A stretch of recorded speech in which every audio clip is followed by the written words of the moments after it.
મહેસાણા મહાનગરપાલિકાના ટાઉનહોલ ખાતે યોજાયેલી સાધારણ સભા માત્ર 30 સેકન્ડમાં 1 થી 27 મુદ્દા મંજૂર કરી પૂર્ણ કરાતા ભારે વિવાદ થયો છે. સભા પૂરી થતાં જ રાષ્ટ્રગીત શરૂ કરી દેવાયાના આક્ષેપ સાથે વિપક્ષી નેતાઓએ સ્ટેજ પર મેયર અને અધિકારીઓને ઘેરીને ઉગ્ર વિરોધ નોંધાવ્યો હતો. સ્થિતિ વણસતા પદાધિકારીઓ સભા છોડીને નીકળી ગયા હતા, જેથી વિપક્ષે મેયર ભાગેડુના નારા લગાવ્યા હતા.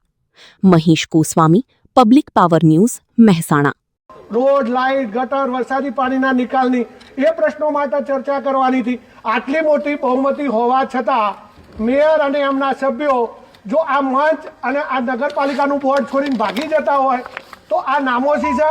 આવનાર દિવસોમાં પ્રજા એમના જોડે જવાબ માગશે કે ભાઈ અમે ટેક્સ વેરો ભરીએ છીએ, તમે બોર્ડમાં જે પ્રજાના પ્રશ્નો છે એના માટે કેમ ચર્ચા નથી કરતા?